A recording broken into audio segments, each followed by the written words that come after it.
Imagine walking into your home with pride in your heart. You have just scored 99 out of 100 on a test.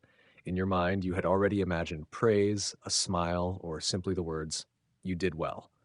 But instead, the first question you hear is, "Why did you lose that point?" Or you spend the entire evening cleaning your room, vacuuming, folding clothes, organizing your desk, only for your parents to walk in and have their eyes stop on the one shirt left on the bed. Moments like these may seem small at first glance, almost not worth remembering, but when they repeat year after year, they gradually become an invisible pattern in a child's mind. A silent message begins to form. No matter how hard you try, there is always something that is not good enough. In today's video, we will explore the psychology of people who grew up in families with parents who frequently criticized them, and how experiences that seem very small in childhood can quietly shape the way a person sees themselves in adulthood. If you are interested in deep psychological topics like this, subscribe to the channel, turn on notifications, and stay until the end of the video, because the later part may help you understand not only others, but also yourself. When criticism becomes a familiar part of childhood, what happens next is often very subtle. Most people do not immediately realize that something in the way they see themselves has changed. There is no clear moment that marks that shift. Instead, it happens gradually, almost invisibly. A child who once only heard comments from the outside begins to learn to say similar things to themselves, and over time, that voice no longer sounds like their parents'. It begins to sound like their own thoughts.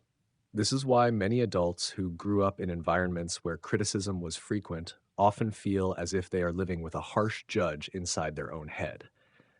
That voice is always watching, always analyzing, always ready to point out something that is not good enough. Even when no one says anything, the mind continues the conversation. A presentation has just ended, and instead of feeling relieved, the first thought that appears might be, "I should have explained that part more clearly." A project has just been completed, but instead of feeling proud, the mind searches for the small details that were not perfect. What is notable is that this process does not always begin with a negative meaning. From the perspective of the nervous system, learning to observe oneself and anticipate judgment may once have been a way to avoid uncomfortable moments in the past. If a child could notice a mistake before others discovered it, perhaps they could fix it in time. If they could try just a little harder, perhaps this time no criticism would appear. In that way, constant vigilance becomes a form of psychological protection. But when this survival strategy continues into adult life, it often begins to create a paradox. A person may achieve many significant accomplishments, yet the feeling of reassurance rarely appears. Each goal achieved seems to open up a new standard that must be met. Success does not bring lasting peace of mind, because the mind has become accustomed to focusing on the gap between the present and an imagined perfection. This is also why many highly capable people often feel as if they are simply playing a role in their own lives. On the outside, everything may look stable. Work is progressing, responsibilities are fulfilled, relationships still exist. But inside, a sense of fragility quietly remains. They may worry that one day, the people around them will realize that they are not actually as capable as they appear. Part of this experience is related to how the brain forms emotional patterns in childhood.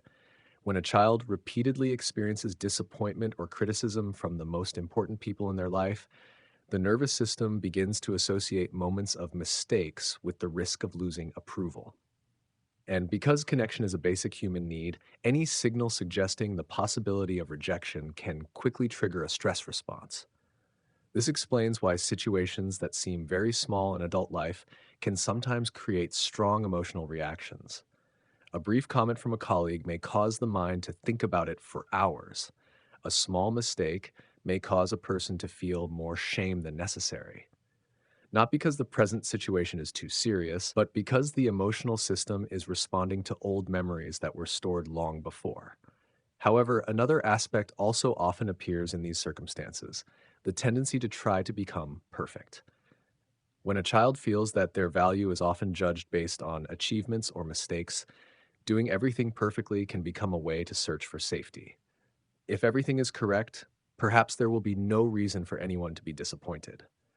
If every detail is controlled, perhaps no criticism will occur.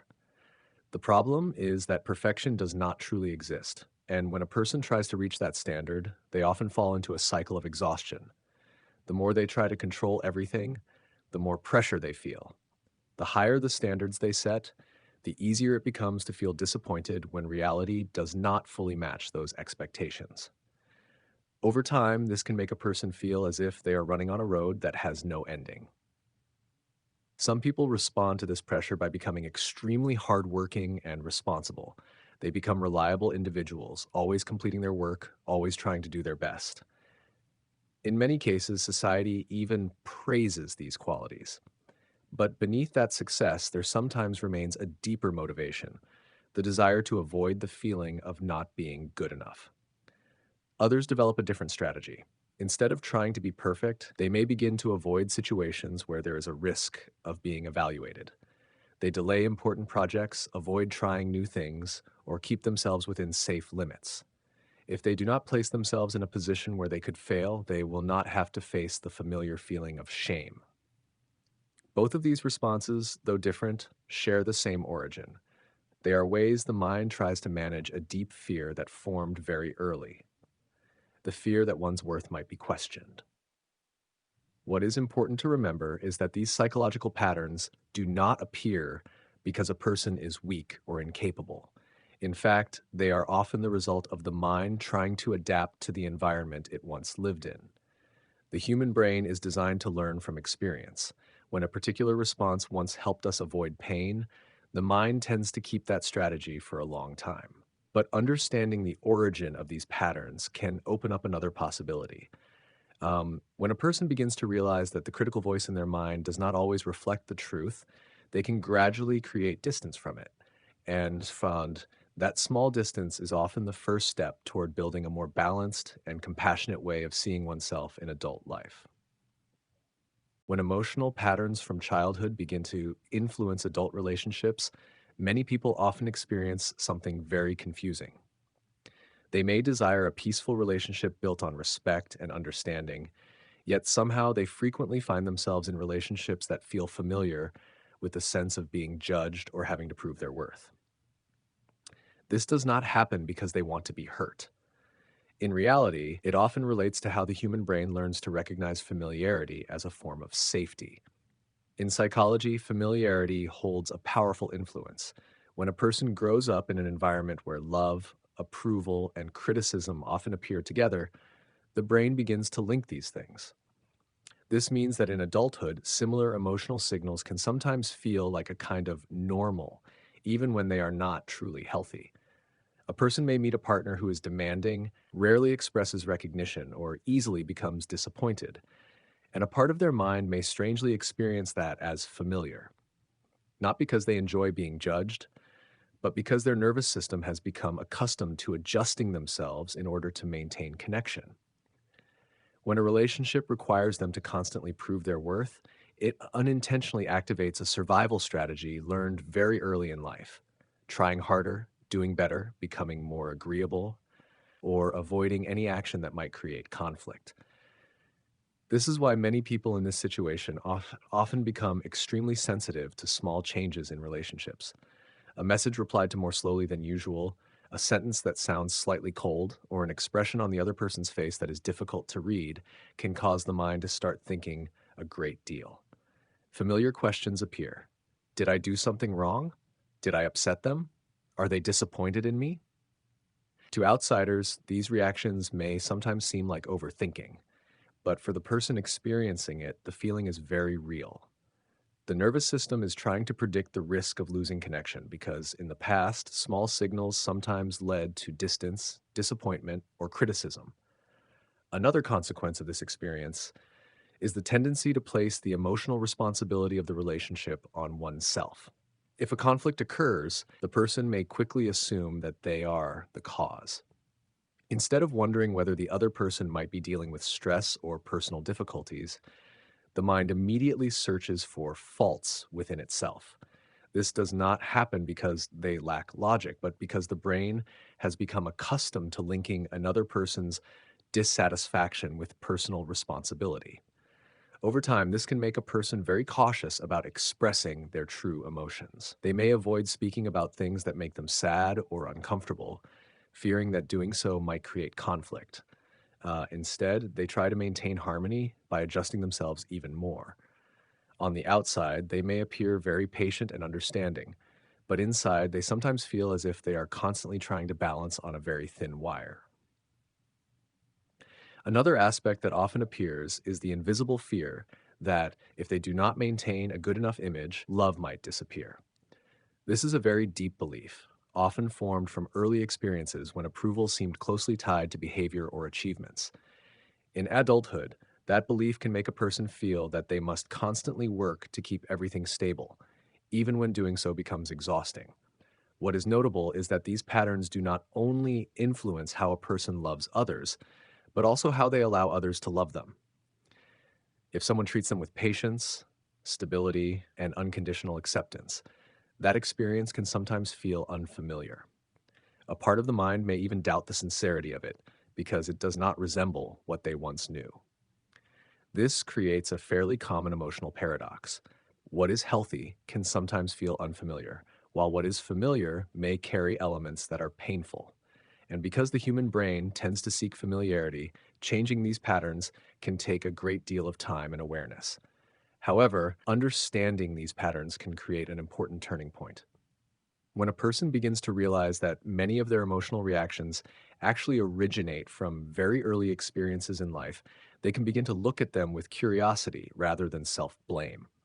Instead of immediately believing the critical voice inside, they can pause and ask themselves, does this thought truly reflect the present, or is it just an old habit of the mind? Small questions like these can create distance between the present self and the patterns formed long ago. And that distance often opens the possibility of building new experiences, relationships based on respect, honest communication, and mutual acceptance. What is important to remember is that these psychological patterns are not the fixed nature of a person. They are strategies that once helped the mind adapt to its circumstances. When circumstances change, those strategies can also be re examined and gradually adjusted. Sometimes, deep within the unconscious mind of a person who grew up in a highly critical environment, a quiet hope still exists. It is the hope that if this time they try in the right way, if this time they say the right thing, do the right thing, or become good enough, then they will finally receive the approval that once seemed forever out of reach. That hope can drive a person to keep striving constantly in relationships, work, and life. But the irony is that this very hope can sometimes keep them trapped in old patterns because they are still searching in the present for something the past never truly gave them. In other cases, the reaction goes in the opposite direction. When a person suddenly encounters kindness, patience, and genuine acceptance, the experience can feel very unfamiliar. For many people, healthy love does not always immediately feel comfortable. Instead, it can make the mind become alert. The familiar inner voice begins to appear. They don't really know the real me yet. If they see my flaws, they will leave. Thoughts like these are not simply pessimism. They are traces of beliefs that formed very early in life. When this happens, some people unconsciously create distance before the relationship becomes too close. They may become colder, start unnecessary arguments, or withdraw emotionally when things begin to grow deeper. From the outside, this behavior is sometimes misunderstood as a lack of care or commitment, but at a deeper level, it is often a form of self-protection. By keeping distance, the mind believes it can avoid the pain of rejection before it happens. However, it is important to remember that these patterns are not the fixed nature of a person. The human brain possesses a remarkable ability that scientists call neuroplasticity. This means that even patterns of thinking and emotional responses that have existed for many years can change when a person begins to become aware of them and practice new ways of responding. The first step in this process often begins with a very small but very important shift, realizing that the critical voice in the mind is not one's true nature. For many years, that voice may have sounded very convincing. It may appear with a tone that feels certain and urgent, as if it is stating an undeniable truth. But when a person begins to observe it with curiosity, they may realize that it is simply a psychological pattern learned from past experiences. One simple technique that many psychologists often suggest is separating that voice from one's personal identity. Instead of thinking, I am terrible or I will definitely ruin this, a person can pause and recognize that it is simply the inner critic appearing. Some people even give that voice a name to make it easier to recognize. This small action helps create psychological distance, and when that distance appears, the power of the harsh voice gradually weakens. The next step is often more difficult, especially for those who have been accustomed to criticizing themselves for a long time. That step is learning to treat oneself with compassion. Many people worry that if they stop pushing themselves harshly, they will become lazy or lose motivation. But many studies in neuroscience suggest the opposite. When people constantly criticize themselves, the brain activates the stress system, making thinking more rigid and emotions heavier. In contrast, when a person responds to mistakes with understanding and patience, the nervous system tends to become more stable, making learning and recovery easier. One simple practice is to change the way you speak to yourself during difficult moments. When a mistake happens, instead of immediately blaming yourself, try imagining that you are speaking to a child who feels afraid or disappointed. You would not tell that child that they are useless or shameful. You might say that mistakes are normal and everyone is still learning. When a person begins to offer themselves the same patience, the mind gradually learns a new way of responding. Over time, small moments of awareness and compassion can begin to change the way the nervous system reacts to mistakes and failure. The inner critical voice may still appear occasionally because it has existed for a long time, but it no longer controls the entire story. Healing does not mean that one day a person will completely stop doubting themselves.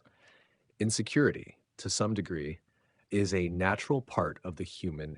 Real change happens when the relationship with those thoughts begins to shift.